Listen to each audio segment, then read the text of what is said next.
Hello, and welcome to the Old Man Orange Podcast. I'm Spencer Scott Holmes. And I'm Ryan Dunnigan. And we finally got some more Spider-Man coming at you of the SpiderVerse.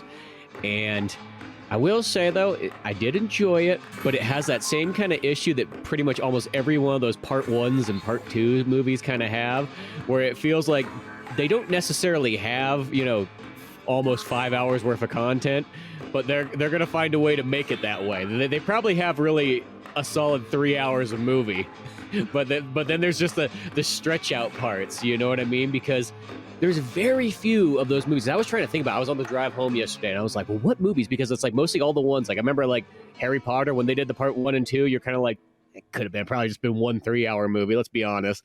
That first one's got a lot of hanging out and searching. That was the same thing with that Hunger Games movie and so on like that. I didn't see the Twilight ones, but I'm assuming it had that same issue going on. The same thing, yeah. Because really it's like, other than Lord of the Rings, but Lord of the Rings was designed that way. It wasn't like it was, by the way. But the Hobbits, they did do that, but the Hobbits actually do them good. That's like one of the rare things. It's like they split into 3 parts, and then there's also an extended cuts of them. But in my last viewing of those Hobbit movies, I actually was like, man, I like these ones almost more than I like Lord of the Rings. No, I'm actually kind of the opposite on that one. I'll be honest. I mean, I still like, I don't hate or dislike the Hobbit movies, but third one, I mean, I really think it could have been either 2 movies, or just like one like 3.5 hour movie, just some big long one, because the last one is just like, okay, I know every other movie is like 2 hours or 3 hours, but this one's going to be like 1.5 hours, and we're just going to be fighting like this battle the whole time. So don't worry about it. The whole thing's just that one big battle. So. You know what's funny though is that director's cut of that one turns that movie into a rated R movie. I'm not really too sure. They must just put more blood into it. But I remember like when I got it, it was like, what the fuck? It says rated R on the back. Really? Yeah. I guess there's M-rated games for it by now with the Shadows of Mordor. Yeah, the Shadow of Mordor, because you're just going around just murdering orcs, and they murder you back, and sons of bitches. Fucking orcs, yeah. Fucking orcs, and then they get so leveled up to the point because you can't. You fuck up about 3 times trying to kill one guy, and then he's so leveled up, there's nothing you can do anymore to him.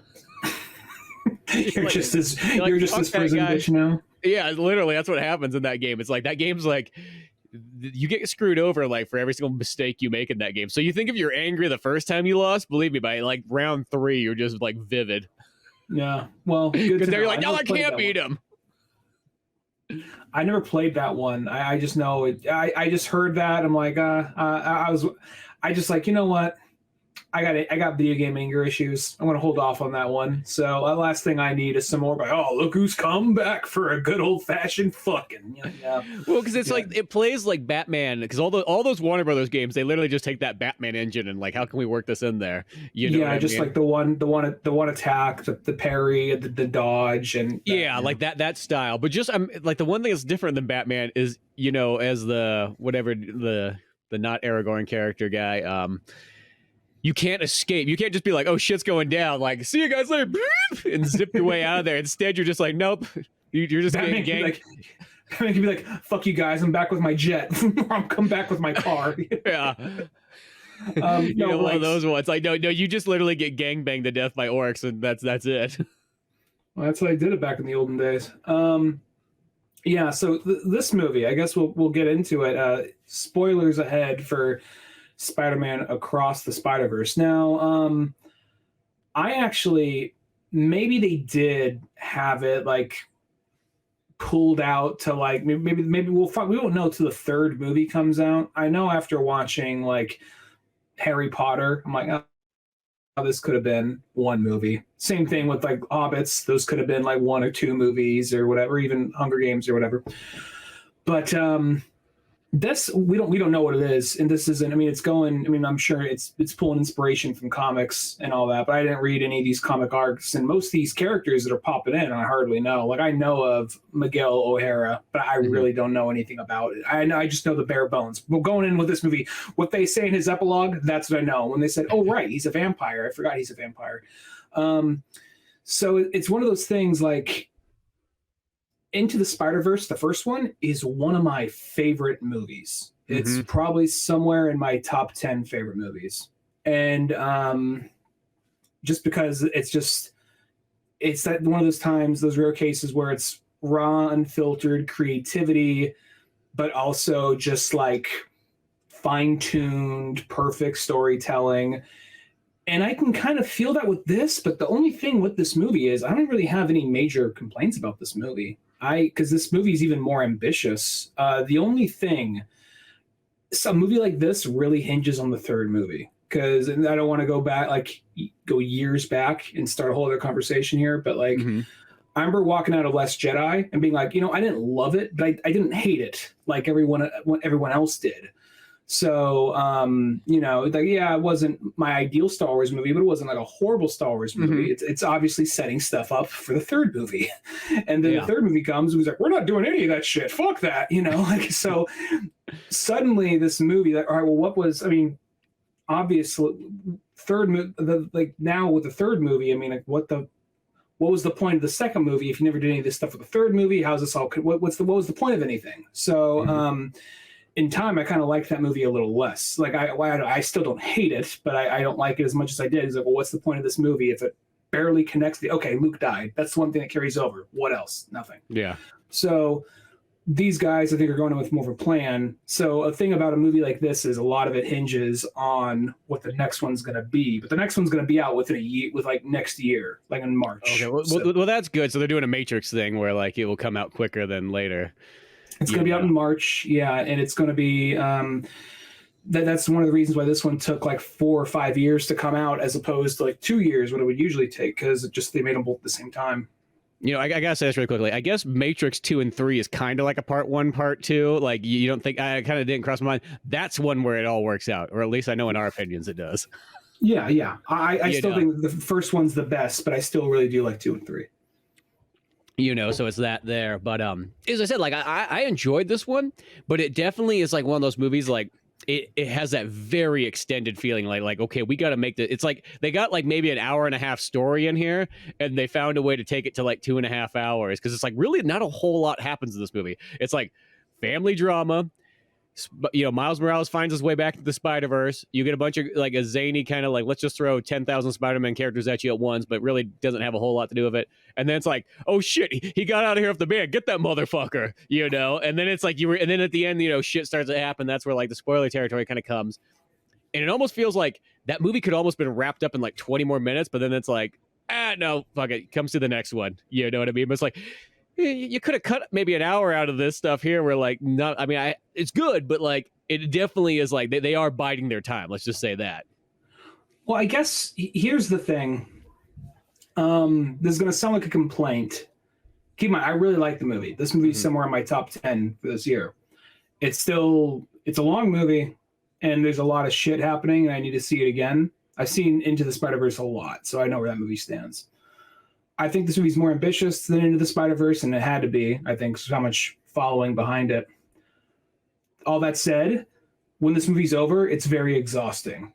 And I think the reason why it's so exhausting is it's not like, fuck, that was a slog. It was more of like, the story's not complicated, but they're throwing a lot of information at you, and then you're jumping from one art style to another, and every universe has a very distinct art style, and sometimes characters are from different universes are in that same world, and that art style, you get these art styles clashing, and it's cool. But when that happens for 2.5 hours, and I think it's just it's kind of like overload to a certain extent, at least to my old man brain. And it's one of those things, like, I was enjoying it. It wasn't anything bothering me, but all that. And then plus when you get to like, because this movie almost feels kind of like, I guess it's 3 acts, but I feel like all like the third act shit like kind of starts at the halfway point of the movie. Basically, when they pull him into the dark room and say, Miles, this is how it all started, and this is why you're a fuck up, and this is why everything's going to shit. From there till the credits, everything gets progressively worse. And there might be a moment or two of hope rising for just a second, but everything gets progressively worse. And I kept on, and by then it was kind of hard to tell, because I was enjoying the movie. I was engrossed in it. Mm-hmm. I knew it was long, but I wasn't sitting there like, all right, this feels like 2 hours. This feels like, by that point, I was just kind of like, I kept on thinking, oh, this is where it's going to cut. This is where it's going to cut. This, and then it just kept on going and going. And I was enjoying it the whole way. and I really like. It sounds like I'm complaining, but at the same time, it was just more like combined with all the extra style, combined with all the different art styles, and all like the third act drama piling in for like the last half of the movie. By the time you're in that theater, like, holy shit, I need a minute to sit down. Well, it's funny because there was I think I dropped my phone or whatever. I had to go back to the theater, and I get back in there, and there's like a middle-aged usher guy in there. And so he's like, so how was the movie? Is it one of those ones where I need to take shrooms before going to see it? And I'm like, well, it's kind of like a Yellow Submarine is sort of how I felt, like where they really just doubled down on the artsy part of it. Because this one right here, like, okay, granted, the first one has a very artsy style and everything like that, but this one has that feeling of like, yo, people like that artsy style a lot. How about we triple down on it, like even more? Like let's go like really hardcore on that, like overly artsy, like, you know, beyond, you know, what it almost needs to be. Like it almost goes kind of past the threshold where it's like, okay, you're probably gonna pull it back a little bit, like, you know, like, don't get me wrong, it's all cool, but like you're almost doing too much work there, you know. You're Sony, you're not known for doing too much work when it comes to motion pictures. I feel like this is the one where they just like, look, Venom, Morbius, Craven, we're going to keep swinging. Doesn't matter how many strikes we get. We're just going to keep swinging. Like, that's 3. No, we're going again. We're send me back out, coach. Like, all right, you're footing the bill. So like, who am I to say no? Well, but I think this team, they let them, like, you guys knocked it apart last time. Do what you want. I think they give them free range. Just make sure to make references to Venom. We got to tie it into Venom somehow. Yeah. Well, I hate to sort of say, I think those like Morbiuses and all those like ones like that, they all make just enough money that like, yeah, we're making profit off of it. People keep showing fucking up. Yeah. like who cares? Fucking people out there like that, you know, will come no matter what. There's enough people going in like, dude, do you think like Iron Man's gonna be in this one? You're like, oh, don't tell him. So yeah, you know, you got that, but yeah, no, in this one, like they really go like hardcore to town, like so much so that like I feel like I get distracted in it because I start looking in the backgrounds to find stuff, because Sony likes to hide all kinds of weird shit there. Like there's literally a Top Skater fucking like poster and on his wall, which I almost want to say Top Skater's like before, I want to say it's like before Tony Hawk. I want to say it's 97 on PlayStation 1. Oh, wow. So it's like they kind of like they put stuff like that in there. Once I saw that, then I started really looking. I'm like, okay, there's gonna be more shit like that hidden throughout here. Well, I knew that once they got to the Spider-Verse, that's where, because, you know, they'll have like, okay, they just did something silly. That's like that's a fat Spider-Man dressed in green. That's just like there's some silly stuff they do. Like, okay, that's a costume from the PS4 game. That's there's some of that kind of stuff. But then there's like, oh, they actually gave Spectacular Spider-Man from the Saturday morning cartoon a line. He was in there, and I wasn't surprised. They were crowbarring Andrew Garfield in the background. You know, He wasn't there in the room. I wasn't surprised to see they crowbarred him in there somehow, or even Donald Glover as Prowler. You know, but just in his cage. It was just kind of like, of course you're here. You know, it was at that point, because, you know, there's that point where like, oh, dude, it's on. You know, and I was just like, oh yeah, all right, cool. Yeah. That. You know, the only thing that I will also say, it's kind of weird because there's like no real villains in it. There's like one villain, and then technically, I guess who the villains are is supposed to be more like the other Spider-Men that are against Miles Morales. But like, you only got the whatever the fucking like the polka dot man, the Spot. You know, which you kind of go like, if this is your main kind of, I mean, maybe that is, as I said, I've never really, you know, I know Miles Morales from just Spider-Man books, but like, is that his main, is that like literally like his Green Goblin? Like that was, I started thinking that when I was watching this, because I'm like, wait a second, is that really supposed to be like, is that supposed to be one of those ones to like all the Miles Morales fans like, dude, you don't fucking know, that's the Joker for him. Like, really? The guy who just looks like when you go into fucking like manga studio and like you put a 3D model up, like that's the guy. Like, you know what I mean? Like, it's almost like one of those ones like somebody at fucking there was like, you know what, fuck it, like make a villain for Miles Morales. Yeah, there's your fucking villain right there, that 3D model. You ever played fucking Virtual Fighter? You know at the very end how you just fight like a cheap 3D model thing? Yeah, that's what he's gonna fight. Leave the rig skeleton in there. Yeah, don't add any texture to anything like that. We'll save on all the other costs of this movie. That didn't bother me. I could tell that was an aesthetic thing. But at the same time, that's why it bothered me. It just felt like one of those ones of like, that's all I started thinking. I was like, is that his like main villain? Like, is that what it is? Because that is kind of a cheap, like, not bad, but it is like, wow, that seems like a weird one. I think it's meant just to be I think they're just trying to fuck with expectations. I don't believe that's Miles Morales' main villain or anything like that. I think it's more of like, well, I mean, just the family aspect. I think Prowler is like a big thing with Miles Morales, but I think that right there was more of just because he is like I remember he popped up in an episode or two of the '90s animated series, and he is like, and I think he even like didn't even have lines. Like there's like in the Ultimate Spider-Man comics when Peter was still alive, he was fighting the Spot, and it was more of just like a monologue. Like the other day I was fighting this one guy, and the Spot didn't even talk. He was just fighting him, you know. So, but I think that it's just one of those things, like because he is such like a D-list, F-list villain that I think he's the last person you expect to cause him much trouble. But when you think about it, and they're bringing in this whole thing of like universes colliding and mixing and mashing, he would be a big threat. And I think it's meant to be, because when you initially see him trying to steal the ATM, he doesn't seem like, he seems more like just a guy in a weird situation, and he's just trying to take advantage of it best he can. And he's even not trying to hurt the guy he's trying to steal the ATM from. But literally the power, which always happens, kind of goes to his head, and he starts to go crazy. And in Miles Morales, he's like, this guy's a joke, whatever, you know. And then it really starts to build up and build up and build up. And then by the end, like, oh, wow, no, a guy who like a guy who's like shoved around and made fun of his whole life suddenly got Akira level powers would do this. So. Well, it does have a good way it goes about it, because it is kind of like that one, be like, yo, dude, Miles, you fucked me up. You know what I mean? Like, I brought this cool Spider-Man for you, and then you messed up my experiment and it exploded on me in the reactor. And next thing you know, look at me, I'm a holy mess. Literally. Yeah. You know, I just kicked my own ass into a different dimension. Well, I even thought it was funny because like that when he's all doing this, is we are bind together. Miles like, yeah, okay. You're just another villain of the week, which at the time it seems like it. Like I honestly didn't think he was going to be like as threatening. I thought something like his power is going to come into play and help solve the problem at the end, or invent a new problem at the end. I didn't think that it would be.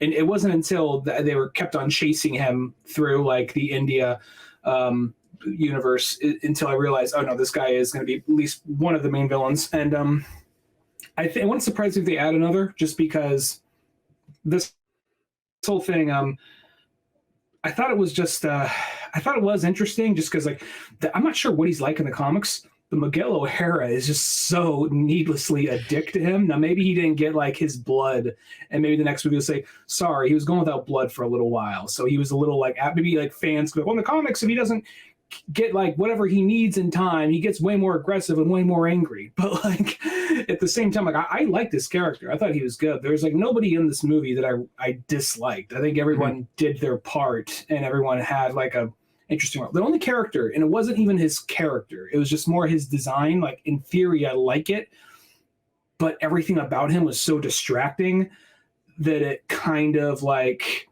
I kind of had trouble paying attention to what he was saying, and I was trying to, you know, especially since he has the accent. Spider-Punk. I like the character, but since whenever he's there, he's constantly like shifting and changing. Like he's on like goes to like the Sex Pistols aesthetic, like cut out, constantly altering, constantly changing, even when he's just in place, no matter where he's at. And that was one of those cases where I had trouble completely focusing in on just basic things he was saying, just because like, I mean, I knew what was going on. I got the gimmick, I got the idea, and he had some good lines, but it was just one of those things where I'm just like, okay. Just, I like it. He could still kind of cut out. Just tone it down. Pick a shade. He could move a little choppy. There could still be a little outline around him. Just pick a color. All right. I get it.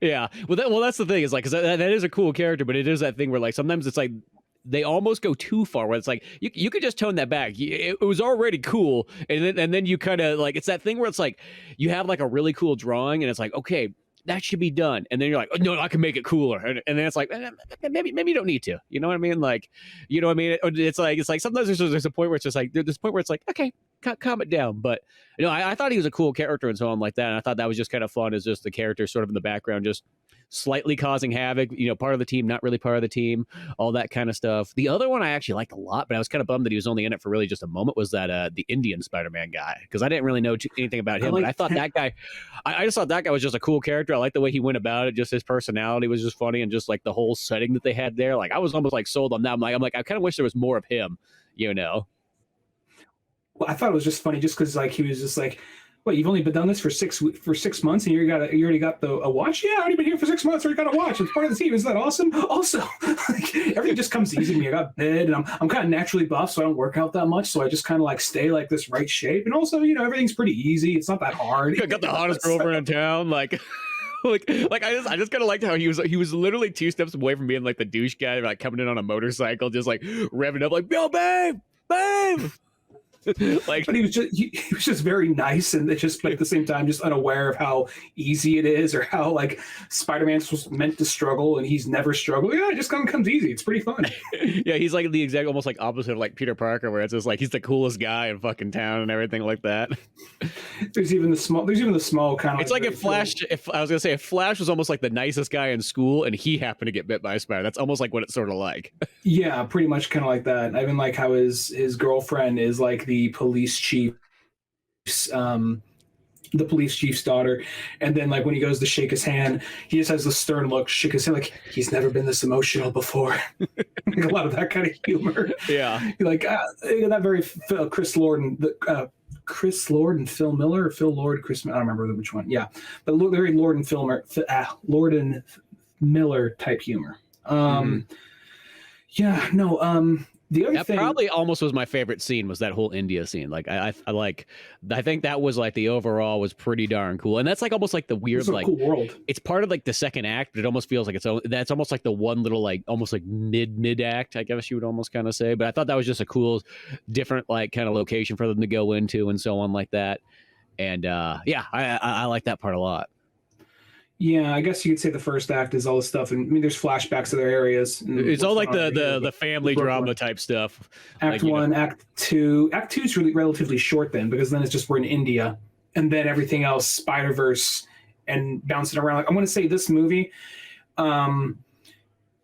different characters, different type of setting, but at the same time, this is kind of more of what I was hoping. Multiverse of Madness was going to be, because I feel like they go to more places in this movie. They did a Multiverse of Madness. Yeah, even though they still don't go to like a whole lot. They go to a few places, but I guess overall we're in Gwen's, we're in Brooklyn, we're chasing them through. I guess you're right. They only go to a few more places, like sort of like Gwen has her initial like family drama, and then it's like, and which that part's kind of interesting too, where like you kind of realize that like her dad's just like he thinks he's doing the best thing for his daughter. Like, I'm looking for the guy who killed your best friend and everything like that. But it kind of goes to show it's that classic Spider-Man thing. Be like, yo, you guys just got to like stop holding on to secrets. Like, Jesus, like it's one of those ones. Like, you know what I mean? Like, I feel like that's almost like the Spider-Man sort of like curse is more the fact that like they just don't let their family in on what's going on. You know what I mean? Like instead they're always just they're literally moonlighting without letting anybody else know, and it's one of those ones. It's just like, so this is Miles. It's like, Miles, just fucking let them know. Your parents seem pretty like understanding people. Let's be honest. Yeah. It's not like sometimes they make it out like almost like his father comes home. He's like, just like this drunk, like father or whatnot, just like who beats his like boy, and it's like I don't want to let him know that I put on tights, like one of those ones. Like it's like, no, your dad seems like a pretty nice guy, like not like the kind of police officer be like, you don't know what I just saw tonight. I never see good. Just walks in, kicks his boots off, sits in his easy chair, like, bear, no. Like, Dad, just puts the hand out, just straight out. Fucking looking like Darth Vader sitting there. Hey, Dad, I passed my honors class with straight A's. Well, what's so honorable about you? What'd you fucking do with your life? I'm 15. I was 15 once. I had a job. What the fuck makes you so good? Like, I'm sorry, Dad. He's not like that. They are like I do like how, because, I feel like after a while, every superhero movie either has to have no family or the family they have is broken, or this is very much family is a big part of it. And his parents are very likable, even though it was kind of funny, just kind of like the whole thing, like, oh, she's going with the first name thing. That's great. When she's like, you must be Jeff and you must be Rio. It's like, First name, great. They're immediately like, this bitch coming in here calling the Spider first names. Do you watch these movies now? Because I started to think about this when I was watching Spider-Man, where for the longest time, I always look at it and go, okay, well, my relatable character is Spider-Man or whoever the main protagonist is. And then you start to go, shit, those parents are probably like maybe like a couple of years older than us. That's supposed to be our target audience now, is those two. Pretty much, yeah. Like, someone over the age of 30. Okay. You know what I mean? It's that one, like when there was that revolution when there was like, I saw that like they kind of announced Homer Simpson's age in The Simpsons, and like it was like he's only 38. Yeah.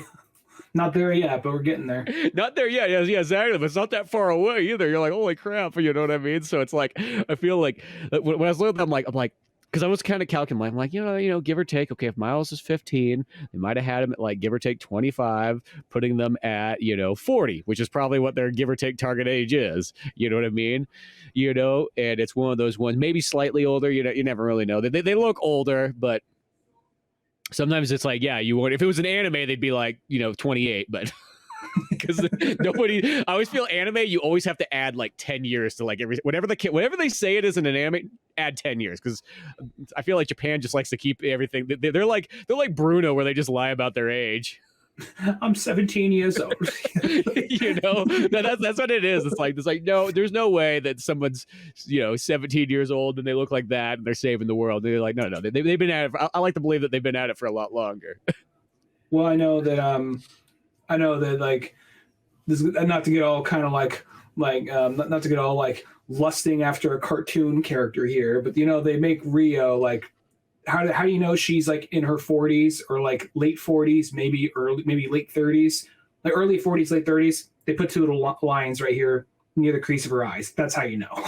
That's all you know. You erase that, she's like 20, Yeah, it's just those simple ones. Even though in this one, though, it's like, it's kind of weird because I was even watching just the lines and so on. It's like, because they give those interesting lines, because they give those lines on like the foreheads and everything, even to like Miles and so on, which a lot of times you don't see that like on kid characters in animation and cartoon and comics and so on like that. So, I mean, granted, it does give more like, indication of their like emotions and so on, but yeah, it's like one of those ones, like I was sort of studying like because the artwork just in here, like that's the thing, is you could almost get sort of lost just looking at the artwork in this like, movie and sort of like space out. It's like one of those ones, if it wasn't like, if the general plot wasn't simple enough, like you could get like very lost real quickly if the movie was extremely complicated, Yeah, because it is very, well, the thing is, what I appreciate about this movie so much is it is,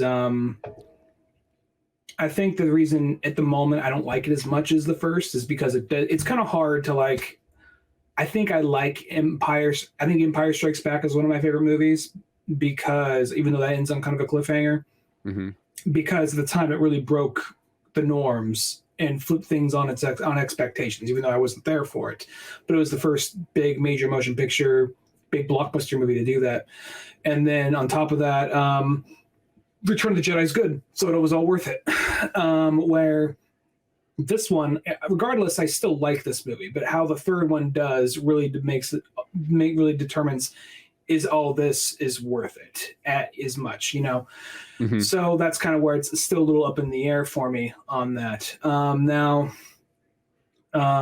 all that said, though, the art, because like there's so many great things in this movie, and even if it is, when you think about it, like if you try, like I feel like this is a movie, like we're both too old, like, Mom, let's go see Spider-Man. But I feel like if this was a movie like our parents took us to when we were kids, like if it was that far along, this is the movie that was coming out, it was made by these standards back then, I think this is a movie they would be caught off guard and by this and the first one, of how like serious it is and how good it was.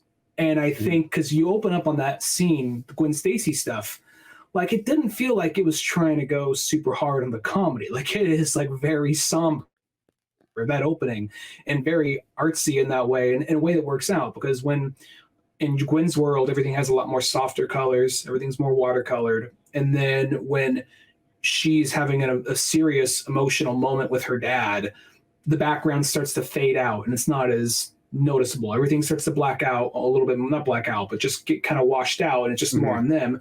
And when the conversation gets more like serious, colors get more harsher and more like vibrant and more like extremes. And I just, how many movies do you see that really put in that extra effort right there? So it's kind of one of those things of like, I just appreciate this movie really gives a shit. And anytime I had an opportunity to do something creative, like, yeah, sure, you could have two kids on a sort of date sitting on a gargoyle overlooking New York. And, you know, that's cool. What made it cooler, though, what if they walked underneath and sat there and they did that and they were hanging up there upside down and the camera was just in their vision because we're in their world now. Mm-hmm. Like things like that, this movie does the whole way through. And I just give it so much respect just for that. No, that perspective shot's just really cool where they're just sitting upside down and it makes it almost have that look like, because I remember there's a wide shot they have at the end and they're on the gargoyle thing upside down sitting there like whatever, their ass cheeks just sucked up like hold them on there, you know, because that's just like a little or they squawk or like scooch over. Make that sound that like the spider makes in fucking Donkey Kong Country when it shoots the web out. But so they're sitting there, but it looks kind of cool because the city's like upside down, like it's coming downwards, like almost like it looks like it's on like a halo ring type thing. And then it like the sky almost makes it look almost like if you know, if you kind of like, you know, close your eyes and reopen it again, it almost could look like it's like the ocean, you know, and there's this like weird sci-fi city that hangs upside down sitting there, but it just looks cool in that New York perspective. So yeah, like artistically, it's got so much cool stuff like that going on where, you know, just the design, as I said, even if they kind of go sometimes like farther than they need to in some of it, like where it's like, it was already cool, like, you know, 10, you know, frames before that. And then you just add even more, but it still is cool at the end of the day, you know. It almost feels like one of those movies that where like there's sometimes so much like flashing and stuff going on like this. I'm like, I'm surprised they can get away with so much of this nowadays because it's, you know, like video games and so on can't do like the old school flashing that they used to do. Because of that 1 in 4,000 people getting a seizure. This movie almost feels like it's got so much shit going on. Some of those battles, I'm like, bet you some kid's gonna have a seizure at some point. I almost went to go see this movie in 4D, just because there's a theater not far from here that does those 4D experiences where you sit in the seat and there's like, just a guy back there that just shakes it every once in a while. That's his job. That's all it is. It's just a Dutch man just shaking you. Slaps you across the face in a bit. Like he gets really into his job. It's raining. He just like pours a bottle of water over on you. Be like, sorry, I drank the water. Some people pay extra for this. I don't know why I gave him a German accent. But anyway, it'd be like I escaped from Germany so I could work the 4D cinema. Yeah. I was just following orders. And then I started to enjoy the orders. Now I am here. Are you enjoying the spin man? What? Spin man. That's what they call it here. Spin man. I just love the idea of just like you get this 4D thing and you go in there's just a guy stand behind your seat, but like they just like he acts all nonchalant, like what, you've never seen this before? Just a guy there like in leather gloves, like, all right. It's not even like a nice cushion chair, it's like a wooden chair. You sit there like, okay, just you feel like the grip of the leather gloves just pull back like the chair, like like there's a little bit of nothing for a while, and he's watched the movie enough, so like somebody just dodges to like the left or whatever. He just like just moves you like, hey man, you don't actually have to do this. No, you paid for it. It's what you get. Like they're walking over something. He just like gets this big old bag of like Cheetos and just starts crunching them next to your head. Just puts his mouth next to you, just starts like doing like some ASMR next to your ear. Like he in another life he wanted to be a Foley artist, but this is the best thing he's gonna get. So go to the door, like, where you going? Movie's only halfway done. I just gotta use the bathroom. Door's locked from the outside. He just snaps his fingers. There's a bucket right there. We'll be using that later. Fill it up. Don't you take this away from me. Yeah. So what was the 4D like if it wasn't a guy there slapping you around and pissing on you and shaking your seat at the same time? He's just like a guy. He's just like a guy with like there's like at some point, like you see he checks his watch, looks at the screen, he just like chugs a Heineken bottle, like throws it on the ground. That's for later. Don't worry about that. Suddenly you see it's a rain scene, like, oh shit. Like, oh no. He just leans back. That's not till Act 3. No, but that didn't happen. So we didn't see it in 4D, mainly on the chance that's what it was. And also the idea of like 2.5 hours of like this bright, vibrant movie was shaking and moving around and swinging and all that. That seems like more of an 1.5 hour kind of movie, you know? So held back on that one. But plus it's also like fucking like $30 a ticket for that shit, you know, or something. Yeah, it's like one of those ones like I'll take like my $5 movie ticket, I guess, and just see a normal show. Yeah. Exactly. It was just more timing. Like that one was like the second most convenient time, you know. But anyway, so I'm gonna say the only character that was like the only design choice that bothered me, and like I said, I think he's a cool character, and I think overall he's designed cool. It's just when Spider-Punk, whenever he's on screen, how he's constantly changing and altering. It was just kind of hard for me to really just focus on him, just because he was so stylish and you know. I think that he could have looked like he was cut out, but he could have just stayed the same color or a similar tone and not shift from like gray to pink to, you know. Plus, they also has the choppiness with him. So, but you know, regardless, I really liked this movie a lot. I think I liked it more than you did. But yeah, I was gonna say, it's like I still enjoyed it, but I don't like it near. I can already tell right off the bat. I'm like, I don't like this. I don't think it's nearly as well put together as the first one was. Like, as I said, I think it just has that. It has that part 1, part 2 kind of dilemma. And I know that, like, yeah, we'll see how the second one is, but the part 1 will always have that feeling of like it's just like it didn't need to be necessarily that long. Like, I almost felt like if you would have shortened the length of this movie and then, you know, just like say you shorten it by like a half an hour and then maybe even added 45 minutes, you could have probably like wrapped it up. I'm not saying that they don't have something nicely planned for what is in there, but it's like one of those ones. This movie kind of ends and it's almost like one where it feels like, you know, if it was any other movie, it'd be like 20 minutes later, big bad action scene, boom, boom, boom, boom, boom, boom, boom. You know, Miles Morales is fucking saved. His friends are all there. They fucking high five, go get pizza, you know, whatever. Family drama's over, you know. His dad realizes that he's not gay or something like that because he just keeps wondering why he keeps having this like secret that he's not wanting to tell anybody about. Well, there's also small things like I like how passive aggressive the parents are with like Gwen when they see him at the party and he's up. Like there's the small things where they're starting to have their argument at the party and you see the DJ, he just turned the music, he's like looking around, he's all awkward. He's like, I love it. He's like, oh shit, he starts pushing the sound up, like it's getting intense.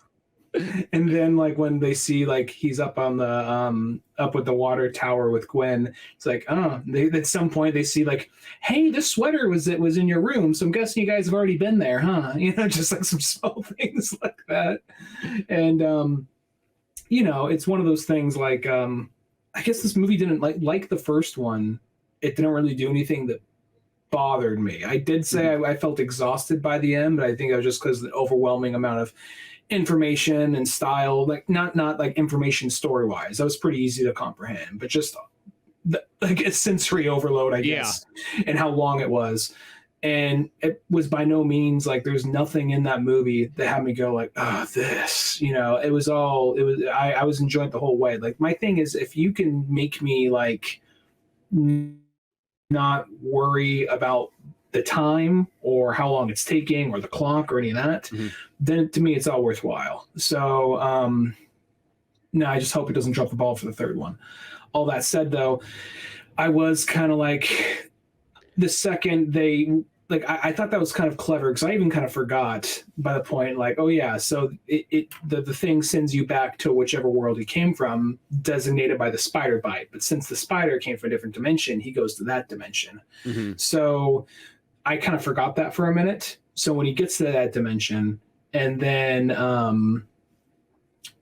like he's piecing it all together, the minute I was like, and the second Aaron, like Uncle Aaron came in, I'm like, oh wait, oh he's gonna I was like, he's gonna be, I didn't know immediately he was gonna be the Prowler, but I was like, he's gonna be a criminal. He's gonna be a criminal. And then when he was tied up and Aaron wasn't in the suit, but Miles was the Prowler. I mean, I don't think I'm the only one. I think a lot of people probably figure that out, but Miles is gonna be the Prowler, and that was pretty cool. I like that.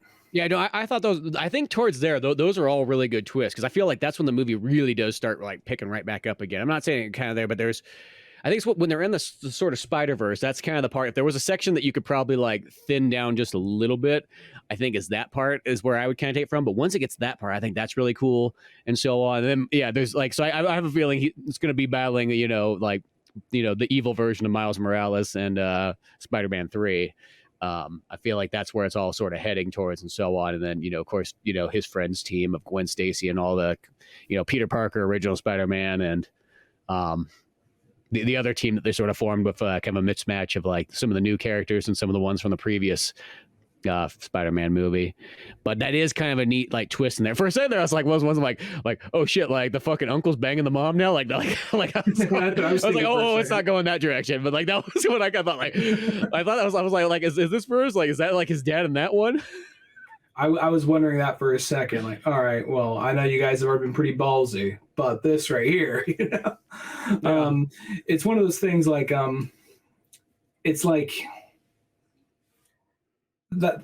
I mean, I thought I kind of, when you think back on the first one, the fact that it's like interdimensional, it's not almost kind of like, I mean, it's a big part of it. When you think about it, like the only interdimensional characters that really play a big part of it is like Gwen and Peter B. Parker. Everyone else is more like, oh, look, it's Spider Noir. Oh, it's Spider Ham. Oh, it's the anime Spider Girl.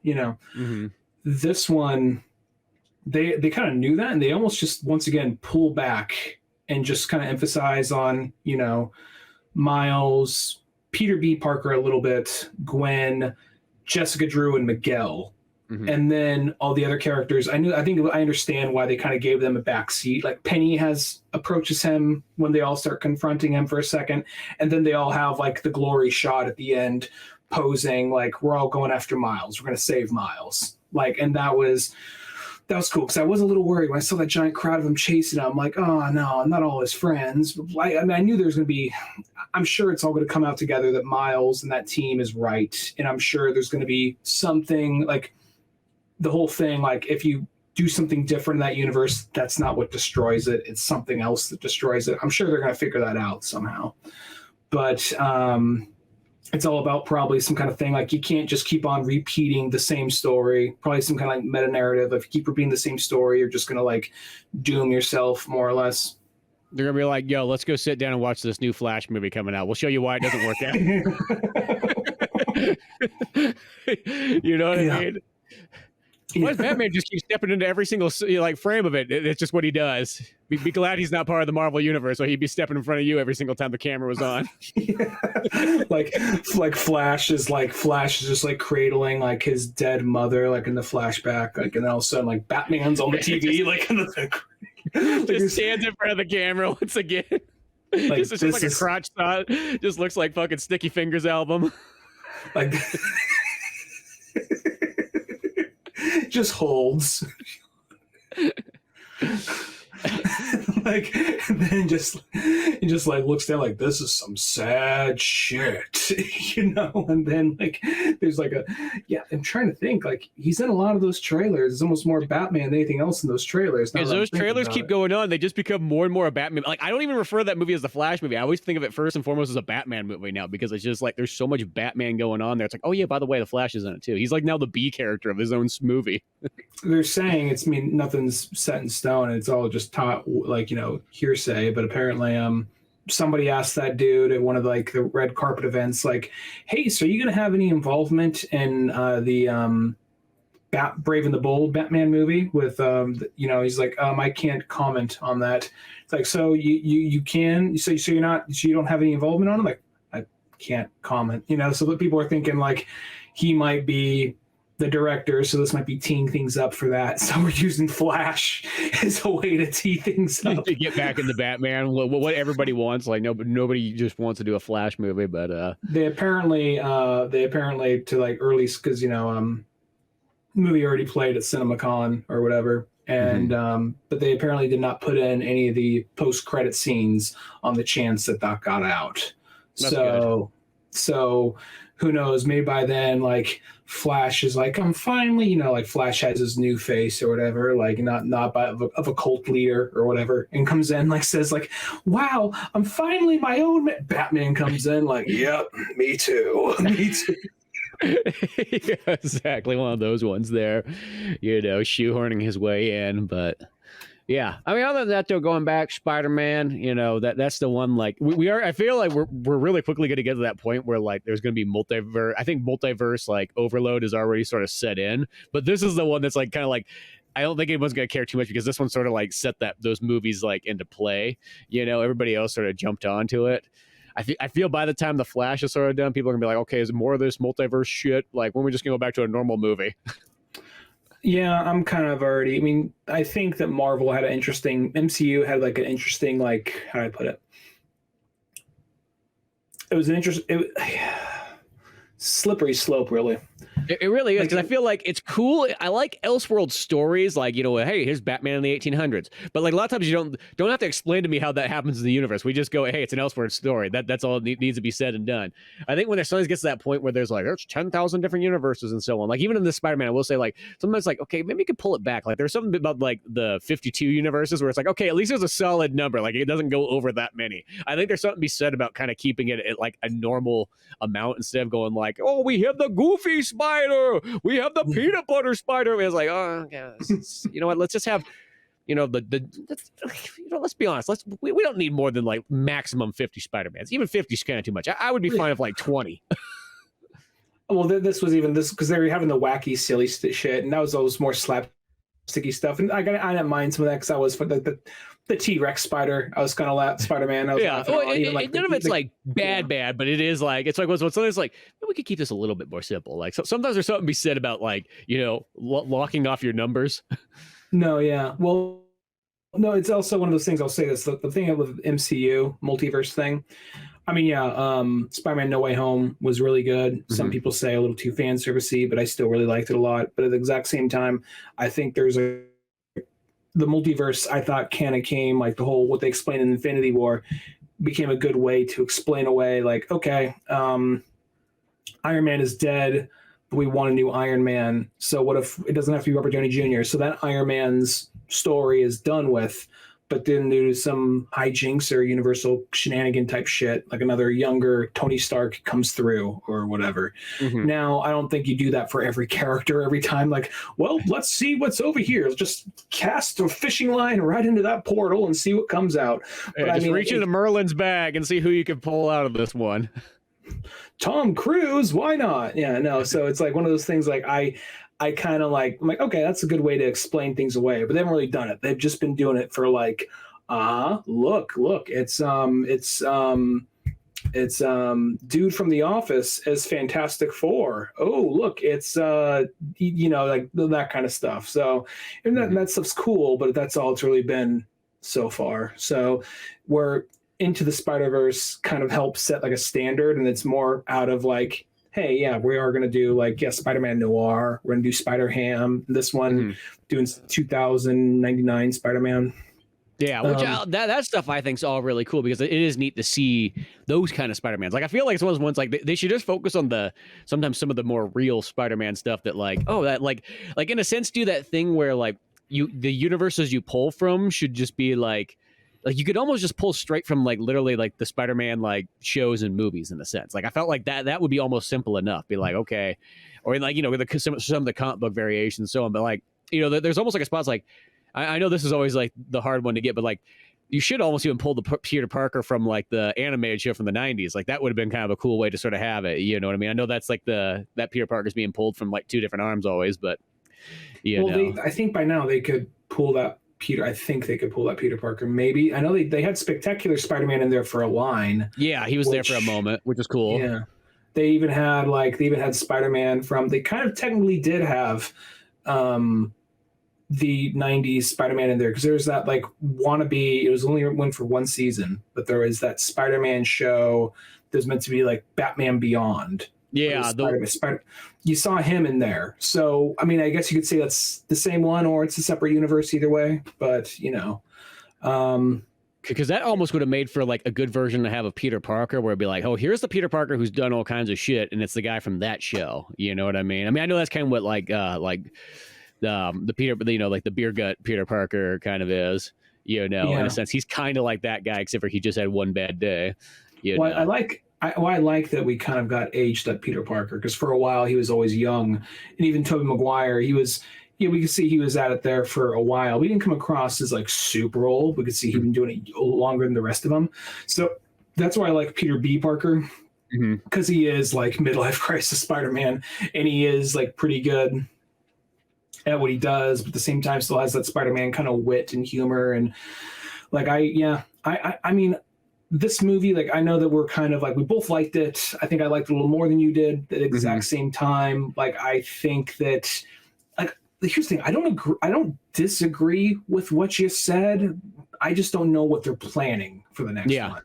And if they're planning something really good, then maybe it's going to be like, I guess as long as it's like, I don't know. Because I think that if you can end like just a solid ending and then leave room for the sequel, do that, which is not what this movie does. But I honestly feel like there is something big or special they're planning. And I hope I'll be honest, so much was happening in this movie when the spot pops back up. All right, the spot's in this. Well, I forgot about him for a second. I'm not saying anything against whatever comes next, because that one might be the one that is really dialed in even more. I just think that this one, just for being like almost a 2-hour and 40-minute long movie or whatever it is, like it's almost, as I say, it's probably just that little bit like extra long that like I think it could have been. There's just like plot wise, there's not like as much stuff that goes on for like that length of a movie. And it's not, I'm saying that like by like, it's still by a minorness. It's not like it's such a, like most movies are like, oh God, there's that fucking middle act that like nothing happens for like 45 minutes. It's not one of those movies, but it just does feel like one of those ones where it has that, like, I feel like in the back of everyone's mind, they're like, we got to make this stretch out because we're going to milk this story. Like the same way that Harry Potter had that exact same feeling in that Deathly Hallows Part 1. It felt like, milk this shit because we gotta, you know what I mean? Like, this is just part 1. We just gotta get that little extra fucking like, Potter cash, out of this. Like, we're doing this 2-part thing where, as I said, like, it's like, Star Wars movies are in parts, but like they're like designed, I think, in like a different way. You know what I mean? Like it's not like episode 2 and 3 or 4 and 5 or 5 and 6. Like they feel like 2 solid good movies that just kind of happen to link right together and so on like that. And I feel like the Lord of the Rings kind of the exact same way too. But granted, those ones are written as books and they're once again designed in a little bit different way, where I do have a feeling this one does have that feeling where like, let's stretch it just a little bit more. As I said, not so much so like, I think all those other movies like that I mentioned, like the Harry Potter one and the like the Hunger Games and the ones I can think of like that, like they all kind of have that feeling of, they are definitely stretched and not nearly as like dialed in as the Spider-Man is. The Spider-Man definitely is much more dialed in than those ones for sure. But there's just a light bit of notice where I could just kind of feel like, I think it could be summed up just a little bit quicker and say, not there's nothing wrong with a 2-parter, but this one does feel long for the middle part, I guess.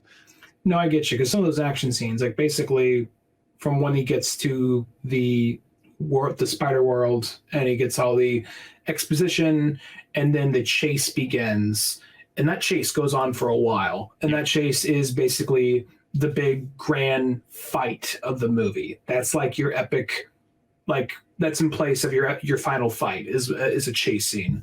And then we get like a little not recap, but a little like bookend to everyone else's little side story and what they got going on. And I guess to go back to it, something I appreciate about this movie, and kind of goes back to something I said earlier, like I appreciate about how, even though this is the same movie that has like a Tyrannosaurus Rex Spider-Man or a cat Spider-Man, and they have the you, that joke again. Even though it has all that wacky, silly stuff, it also has, I'm going to say it's like more mature and more reserved than I think. This and Into the Spider-Verse at times is more mature and more reserved than any live action Spider-Man movie that came before it. And I love the Tom Holland trilogy. I don't love the Andrew Garfield ones. I don't love those ones, but I don't hate them either. I really like Sam Raimi ones, the 1 and 2, Sam Raimi 1 and 2. I really like. I like 3. I understand why other people don't, but I like 3. Yeah, I take it for what it is, and it's not too bad. Yeah. There's some like, ooh, dig on this. It's kind of a little hard to right now, but all that said, this is one where it feels way more like when it wants you to be, when it wants a sad moment, it genuinely is sad. Like the whole scene with Gwen at the beginning and her dad, like it didn't feel like this was something we got to dumb it down for the kids. And it's also kind of, because I feel like a lot of times they'd be like, we got to keep it funny, we got to keep it snappy for the kids. Then like, no, we don't got to do that. If your kid can't pay attention, your kid can't pay attention. Keep up. This is actually going to be this. And then, even like the family drama, even though there's some definitely funny parts in the family drama, and they have the slapstick fight with Spot going on in the background when he's at the, parent teacher conference or whatever. That all felt very real and very, very real and very like when I want to be funny, when I want to be serious, it was serious. So I feel like this movie accomplished. If it wanted you to feel something or wanted to go particular mood, at least for myself, it worked on me. And that's kind of why I give this movie so much credit. Now, I don't know where it ranks as far as like, I don't know. It's kind of like it's still really, I know it's my list for the year, but I don't know where we're at yet. So we'll see. Yeah. As I said, it's definitely still a good, solid contender and everything like that. And a fun Spider-Man movie, no matter what. Even it's like once. If my only real like maybe thing is it's a little bit of that long-winded the factor of the part one-ness, but beyond that, still good. I kind of wish it had maybe another villain in it somewhere along the line. I know once again, as I said, they use the Spider-Man other universe characters. Those are kind of supposed to be the villains in a sense, but I would have liked just to see at least just one more. I don't, as I said, because the Dot guy, I mean, he works for like why like the mischief and things are going on like that. But I almost feel like there was just maybe one other one because I felt like that was like what sort of made the first one really good. Is the first one just had so much stuff going on in that movie, and like I think that's why I looked at it like, man, that's like the superior Spider-Man movies because there's a bunch of characters, he's got a bunch of allies, there's villains, there's all kinds of stuff, there's a lot of traveling, a lot of action, a lot of like they kind of hit in all the ways like there where this one feels almost more simplified in a weird way, yet more convoluted, I guess, and like just like small stuff and background stuff, but yeah, as I said, overall, it's still cool, and I can't wait to see what goes, and I'm glad that it's actually going to come out in a decent time and not like, hey, 4 years now, let's see if you still like this. Yeah, well, even the first one, I was surprised to see like how many villains were in that movie because there's like maybe they showed more than one like in the trailer, but okay, I knew Kingpin was going to be in it, but then you had Tombstone in it, and then there was like a twist that lady was a female version of Octavius, so that was a good twist right there. And that's funny, that's the same lady that plays Agatha Harkness in WandaVision. And then you had Scorpion in there.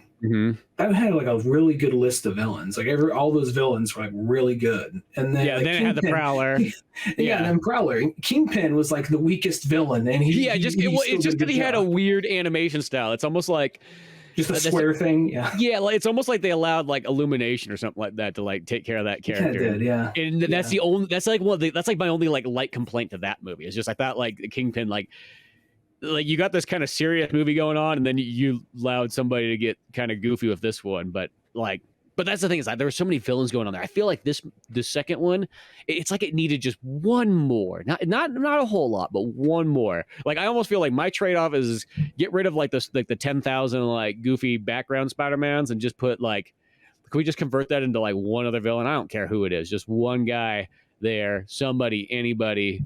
I mean, I guess you do have Vulture in there. You have that kind of for a moment that Gwen fights.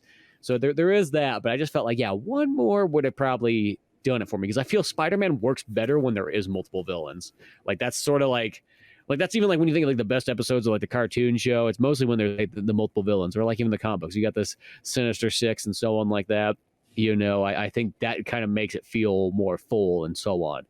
Or like I don't know, even if you throw I don't care, maybe even like an anti-hero type character in there too. Like shit, like what's this Spider-Man versus Black Cat or something like that. Even I don't care, just something else.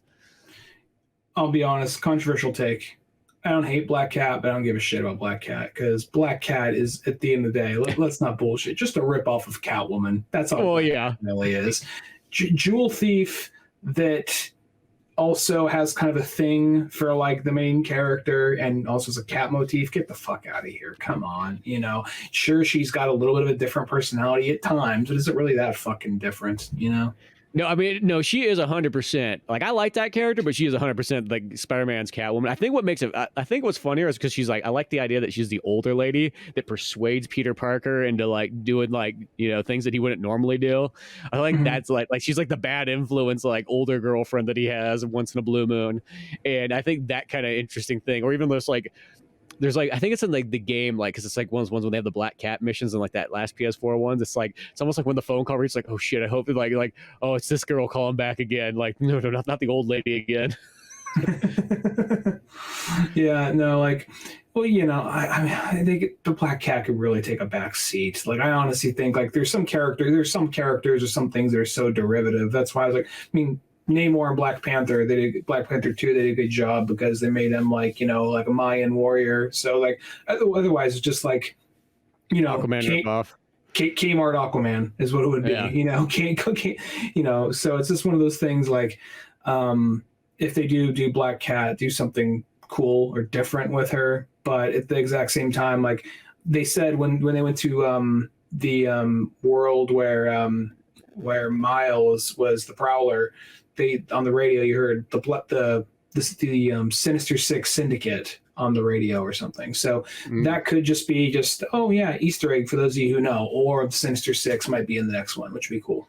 Yeah, exactly. So yeah, hopefully we'll all lead into something going there. But yeah, I mean overall it's still solid. It's just like one of those ones like I feel like I wouldn't say, you know, maybe like perfect, but it's still close. It's still pretty darn good. Like you're not gonna have a bad time with it.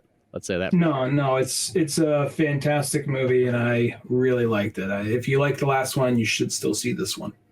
Yeah, so, you know, cool stuff. But we always got all sorts of fun things to look forward to. More Spider-Man, more even multiverse worlds when we see the Flash and Batman, all that good stuff there, you know. Yeah, good movies coming out soon, so fun times to be had. But till then, you can go to oldmanorange.com where you can find more comic books like Pizza Boys, podcasts, old animations, and all the other fun stuff. Till then, I'm Spencer Scott Holmes. And I'm Ryan Dunnigan. And we'll see you some other time. Later, folks.